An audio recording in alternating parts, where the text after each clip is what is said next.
This channel does not promote any violent, harmful, or illegal activities. All content provided by this channel is meant for an educational purpose only.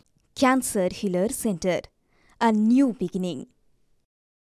SSC দুর্নীতি নিয়ে এবার বিস্ফোরক প্রাক্তন তৃণমূল সাংসদ জহর সরকার।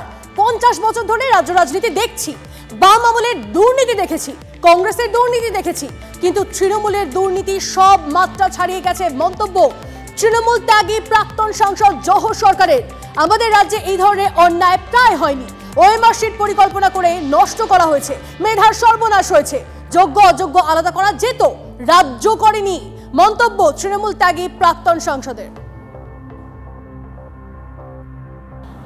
এই ধরনের ঘটনার জন্য কি আগাম আজ পেয়েছিলেন যে কারণে দল থেকে আপনি বেরিয়ে যান, ইস্তফা পদ দিয়ে দল ছেড়ে বেরিয়ে আসেন? 26,000-এর মধ্যে কত লোকের কাছ থেকে পয়সা নিয়ে করেছে, কারা কারা নিজের বেধায় ঢুকেছে, এটা কিন্তু বিচার করা যাচ্ছে না। বিচার ইচ্ছে করেই করা যাচ্ছে না যে ওএমআরগুলো তারা নষ্ট করে দিয়েছে, ওএমআর নষ্ট করেছে, জেনে শুনে নষ্ট করেছে। এতে যে কত লোকের ভবিষ্যৎ সর্বনাশ করলো তারা নিজেরাও বুঝে উঠতে পারছে না। এসএসসি যত ক্যান্ডিডেট তারা চিহ্নিত করে পাঠিয়েছিল শিক্ষা পর্ষদকে, শিক্ষা পর্ষদ বোধহয় তার থেকে 1200 বেশি নিয়োগপত্র দিয়েছে।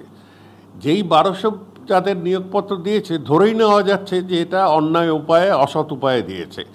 এদেরকে সঙ্গে সঙ্গে এখন যদি কিছু ক্রিমিনাল কেস এদের বিরুদ্ধে করা হয়, এরা খুলে বলে দেবে কাকে পয়সা দিয়েছে, কার কেন পয়সা দিয়েছে। কোথাও না কোথাও তো কোনো সরকার, কোনো রাজ্যে, কেন্দ্রে সরকারকে একটা দায়বদ্ধতার মধ্যে আনতে হবে। সরকারের কোনো দায়বদ্ধতা নেই, যা ইচ্ছে করে যাবে, যখন ইচ্ছে করে যাবে। সিদ্ধার্থ শঙ্কর রায়ের আমলেও চুরি বাটপাড়ি এগুলো লেগেই ছিল, তখনও লেগেছিল, বাসের পারমিট ইত্যাদি ইত্যাদি সব দেখেছি, কিন্তু এই হারে কোনো দিন আমি দেখিনি। প্রায় প্রতিটি লোকই পয়সা বানাচ্ছে এরকম কোনো দেখিনি। প্রতিটি রাজনৈতিক দল পয়সা তোলে, আমি আবার বলছি মাইকের সামনে, প্রতিটি রাজনৈতিক দল পয়সা তোলে কম বেশি। এখানে দেখা যাচ্ছে এই টাকাগুলো শুধু তাদের, যাদের একটা কুড়ে ঘর ছিল না তাদের 4 তলা বাড়ি হয়ে যাচ্ছে, লোকের গা জ্বলবে না? আমি 50 বছরের ওপর আমি এই দেখছি, রাজ্য রাজনীতি দেখছি, এই হারে নয়। যে মডেলটা ফলো করছেন ওটাকে আমি ওই ইতিহাসের ছাত্র হিসেবে ওই মোগল আমলে এক সময় মনসবদারি মডেল বলতো। তো মনসবদারদের বলা হতো যে এই এলাকাটা তোমাদের শাসন করতে হবে, এই এলাকায় তোমার এত হাজার ঘোড়া রাখতে হবে, এই এলাকায় তোমার এত ঘোড়সওয়ার রাখতে হবে, এত সৈন্য রাখতে হবে। গতকাল সুপ্রিম কোর্টের রায়ে চাকরি গেছে এ রাজ্যের 26,000 শিক্ষক শিক্ষিকার। আর আজ দিল্লিতে কেন্দ্রীয় বিজেপি নেতৃত্ব তার দায় চাপালেন রাজ্যের মুখ্যমন্ত্রী মমতা বন্দ্যোপাধ্যায়ের উপরে। বিজেপি নেতাদের দাবি, রাজ্যে তালিবানি শাসন চলছে, সেই তালিবানি সরকারের বিরুদ্ধে জনগণকে রাস্তায় নামতে হবে। প্রয়োজন পড়লে মুখ্যমন্ত্রী ত্রাণ তহবিল থেকে পয়সা তুলে এ রাজ্যের যোগ্য চাকরিহারাদের বেতন দিতে হবে, এমনটাই দাবি করলেন বিজেপির জাতীয় মুখপাত্র সম্বিত পাত্র। Mamata Banerjee has no right to stay in power now. Mamata Banerjee को कुर्सी छोड़ना होगा, ममता बनर्जी को रेजिग्नेशन देना ही होगा। वो ह्यूमैनिटेरियज्म की बात करती है, मानविकता की बात करती है, मां माटी मानुष की बात करती है। अगर उनमें इतना भी तनिक भर भी कहीं सेंस ऑफ रेस्पॉन्सिबिलिटी बाकी है तो तुरंत आज के आज ममता बनर्जी को रेजिग्नेशन दे देना चाहिए, नंबर 1। नंबर 2, स्पष्ट रूप से हम कहना चाहते हैं जिन लोगों को निकाला जाएगा उन लोगों को तनख्वाह देने का काम ममता बनर्जी की सरकार करे, सीएम रिलीफ फंड से पैसा जारी करे, और टीएमसी के पास नोटों की गड्डियों की कमी नहीं है, वो नोटों की गड्डी को निकाले और अब जहां से छीना था पैसा वो पैसा उन तक पहुंचाए। और मैं कहना चाहता हूं ममता जी से और टीएमसी से, कुर्सी खाली करो, कुर्सी खाली करो कि जनता आती है, चेयर खाली करो, जनगण आसछे, जनगण आसछे, ममता दी চেয়ার খালি করো, করতে হবে। কিন্তু অন্যদিকে বলা হচ্ছে মুখ্যমন্ত্রীর উপর আস্থা রাখুন। যোগ্য বঞ্চিতদের ঠিক এরকমই আশ্বাস দিয়ে বার্তা দিলেন শিক্ষামন্ত্রী ব্রাত্য বসু। তিনি বললেন যে এসএসসি যোগ্য এবং অযোগ্যদের তালিকা করেছে, মানে আলাদা আলাদা তালিকা করা হয়েছে, কিন্তু সুপ্রিম কোর্ট তা মানেনি। রিভিউ পিটিশন বা ইত্যাদি এই টেকনিক্যাল বা লিগাল প্রশ্নগুলো, এগুলো তো এসএসসির ব্যাপার। এসএসসি তার আইনি প্রক্রিয়া নিয়ে করবে। যদি আমাদের বিভাগের কাছে কোনো এই বিষয়ে তারা সাহায্য চায়, আমরা সেটা আইনি পরামর্শ তাদের নিশ্চয়ই দেব, তবে সেটা আইনি পরামর্শ নিয়ে দেব। এসএসসি জানিয়েছে যে তারা মহামান্য প্রধান বিচারপতি সুপ্রিম কোর্টের কাছে তার একটা লিগাল ক্লারিফিকেশন চাইবে। তো তার আগে মুখ্যমন্ত্রী যে মানবিক বার্তা দিয়েছেন, আমি আবার বলছি, তার উপর সমস্ত শিক্ষককে বলবো ভরসা রাখুন।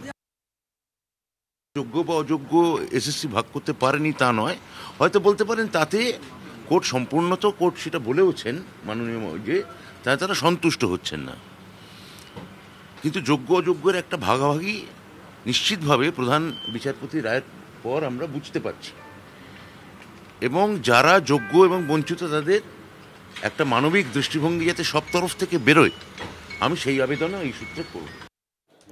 আর টিভি9 বাংলা এক্সক্লুসিভ ছবিটা আমরাই দেখিয়েছিলাম। আচমকা বৈঠকে দক্ষিণ কলকাতায় 3 হেভিওয়েট মন্ত্রী। সুপ্রিম কোর্টের রায় 26,000 চাকরি বাতিলের পরদিনই তড়িঘড়ি বৈঠকে ব্রাত্য বসু, ফিরহাদ হাকিম ও অরূপ বিশ্বাস। 7 এপ্রিল চাকরিহারাদের সঙ্গে মুখ্যমন্ত্রীর সাক্ষাৎ, তার রূপরেখা তৈরি করতেই কি এই বৈঠক? সুমন আমাদের প্রতিনিধি আমাদের সঙ্গে রয়েছেন, সুমনের সঙ্গে কথা বলবো। সুমন, আজ হঠাৎ করে একটা বৈঠক, যে বৈঠকে রাজ্যের তিনজন হেভিওয়েট মন্ত্রী, তারপর ঠিক কোন কোন সম্ভাবনা উঠে আসছে যে কেন এই বৈঠক করা হলো?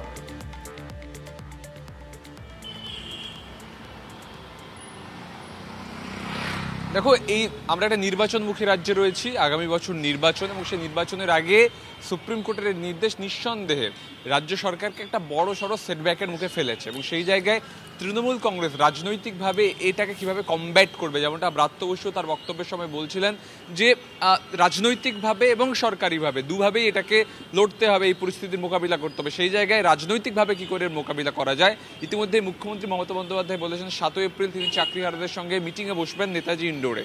তার রূপরেখা কি এই বৈঠকে স্থির হচ্ছিল, তার কারণ আজকে আচমকা তিনজন হেভিওয়েট মন্ত্রী এবং 3জন মন্ত্রী সিনিয়র মন্ত্রী, ব্রাত্য বসু, অরূপ বিশ্বাস এবং আরও একজন মন্ত্রী, 3জন মিলে কিন্তু বৈঠক সেরেছেন দক্ষিণ কলকাতায়। এবং যেটা জানা যাচ্ছে 7 এপ্রিল প্রসঙ্গ সেখানে উঠে এসেছে, এবং সেখানেই মুখ্যমন্ত্রী কিছু ঘোষণা করতে পারেন। অন্যদিকে এসএসসি তারা 1 থেকে 2 সপ্তাহের মধ্যে নিয়োগ প্রক্রিয়া শুরু করার কাজ করবে আদালতের কাছ থেকে ক্লারিফিকেশন নেওয়ার পর। শিক্ষা দপ্তরও তারা তাদের মতো কাজ চালিয়ে যাচ্ছে। অন্যদিকে তৃণমূল কংগ্রেস রাজনৈতিকভাবেও এর মোকাবিলা করার জন্য এই বৈঠক করেছে বলে আমরা জানতে পারছি। বেশ, নজর রাখো সুমন, ধন্যবাদ। রাজ্যে 26,000 চাকরি বাতিল হয়েছে, প্রতিবাদে রাজ্যের দিকে দিকে বিক্ষোভ দেখাচ্ছে বিজেপি। সেই ছবি দেখাবো আপনাদের এক এক করে। শিলিগুড়িতে বিজেপির বিক্ষোভ, সেই ছবি দেখাবো। পাশাপাশি করুণাময়ীতে, সেখানেও এসএসসি ভবনে বিক্ষোভ বিজেপি, দেখতে পাচ্ছেন সেই ছবি এই মুহূর্তে।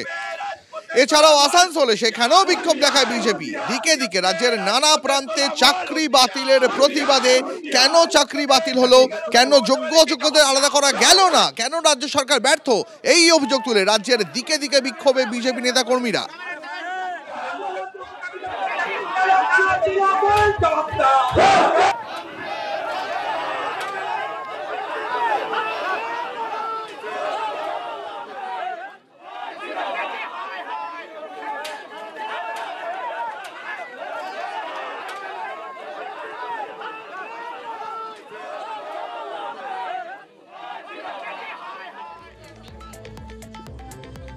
চাকরি বাতিল ইস্যুতে শিক্ষা এবং শিক্ষাকর্মী যারা রয়েছেন, শিক্ষাকর্মী সমিতি, তারা এবার একেবারে পথে নেমেছেন। তারা তাদের দাবি সামনে রাখছেন যে অযোগ্য যোগ্য এই তালিকা আলাদা করে, বিশেষ করে যোগ্যদের চাকরিতে যাতে যোগদান করা যায়, তারা যাতে যোগ দিতে পারে, আবারও তাদের স্কুলে তারা ফিরতে পারেন, এই দাবি নিয়ে তারা পথে নেমেছেন। অবশ্যই আমাদের সেই দিকে নজর রয়েছে, সেই ছবি আমরা আপনাদেরকে দেখাচ্ছি। একেবারে বিকাশ ভবন অভিযানের ছবি এই মুহূর্তে। সুপ্রিয় আমাদের সঙ্গে রয়েছেন, সেই একেবারে যে অভিযানের ছবি আমরা আপনাদের দেখাচ্ছি তার সামনে থেকে। সুপ্রিয়,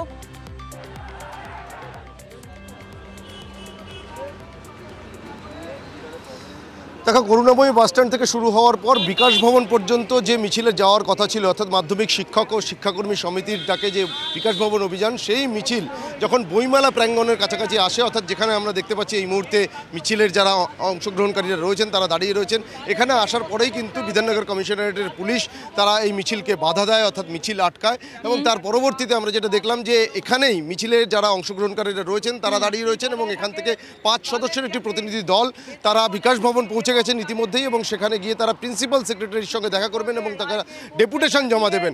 এবং আজকের এই মিছিলের মধ্যে দিয়ে মূলত যে 26,000-এর চাকরি বাতিল হয়েছে তাদের মধ্যে যারা যোগ্য রয়েছে তাদেরকে যাতে চাকরিতে বহাল রাখা হয়, তাদের বেতন যেন চালু থাকে, এ ধরনের বিভিন্ন দাবিকে সামনে রেখেই কিন্তু মূলত মাধ্যমিক শিক্ষক ও শিক্ষাকর্মী সমিতির এই মিছিল। আমরা একটু কথা বলে নিই, আজকে বিকাশ ভবন অভিযানের ডাক দিয়েছেন আপনারা, মূলত কি দাবি? শুধুমাত্র কি যারা যোগ্য তাদের চাকরিতে বহাল রাখা, বেতন, এই দাবি, নাকি আরও কোনো দাবি আছে? এই মুহূর্তে আমরা 2016-র যে প্যানেল প্রায় 26,000 শিক্ষককে যোগ্য অযোগ্য ঠিকমতো জাজমেন্ট করতে না পেরে, এটা আমরা মনে করি ওদেরই ব্যর্থতা, কেননা চাল আর কাকড় বাছার দায়িত্ব ছিল ওদের, ফলে এই যে বাছা হলো না এবং না বাছাই করে যোগ্য এবং যারা মেধাবী স্বচ্ছতার সঙ্গে নিয়োজিত হয়ে বিদ্যালয়ে চাকরি করছিলেন 8 বছর ধরে কলমের এক খোঁচায়, এবং সুপ্রিম কোর্টের যে রায়, সেই রায়ে যেভাবে তাদেরকে চাকরি থেকে বাতিল করা হলো, এই অন্যায়ের বিরুদ্ধে আজকে মূলত আমরা শিক্ষা দপ্তরে এসেছি। বুঝতে পারছি সুপ্রিয়তাদের বক্তব্য পরিষ্কার আমাদের কাছে, তুমি নজর রাখো। ভারপ্রাপ্ত প্রধান শিক্ষক সহ 11 জনের চাকরি গেছে সুতির বহুতালি স্কুলে। চাকরি খুঁয়েও স্কুলে গিয়ে পরীক্ষা চালাচ্ছেন ভারপ্রাপ্ত প্রধান শিক্ষক। হ্যাঁ, এই ধরনের ছবিও সামনে এসেছে। সুতির বহুতালি হাই স্কুলের ঘটনা। এই স্কুলে 3,760 জন ছাত্রছাত্রী রয়েছে, 4 জন পার্শ্ব শিক্ষক নিয়ে মোট 19 জন শিক্ষক। সেই স্কুলে ভারপ্রাপ্ত প্রধান শিক্ষক সহ 11 জনের চাকরি গেছে। এখন 4 জন শিক্ষক এবং 4 জন পার্শ্ব শিক্ষক নিয়ে এই স্কুল। সরকারিভাবে নির্দেশ আসার পরই কি করবেন সে বিষয়ে সিদ্ধান্ত নেবেন বলে জানিয়েছেন ভারপ্রাপ্ত প্রধান শিক্ষক। সুপ্রিম কোর্টের রায় হয়েছে, তাতে আমার স্কুলের 11 জনের চাকরি গেছে আর কি, ইনক্লুডিং আমার আর কি। এতগুলো স্টুডেন্টের কথা ভেবে আমরা এত কিছু ঘটে যাওয়ার পরে আমরা পরীক্ষাটা কাল থেকে চালাচ্ছি, মানবিক দিক থেকে বিচার করে আর কি। একটা স্কুলের দায়িত্বভার হঠাৎ করে তো অর্পণ করা যায় না, একটু সময় লাগে আর কি। যেহেতু খবরটা হঠাৎ করে পেয়েছি তাই একটু সময় লাগবে, হয়তো অনেক ব্যাপার আছে, যে হিসেব নিকেশের ব্যাপার থাকে, অনেক কিছু থাকে, যেগুলো সব কিছু করে আমাদের ম্যানেজিং কমিটিকে দায়িত্বভার তুলে দিতে হবে। এই জন্যই আর পরীক্ষাটা চালানোর জন্য, এই জন্য আজকে স্কুলে আসা।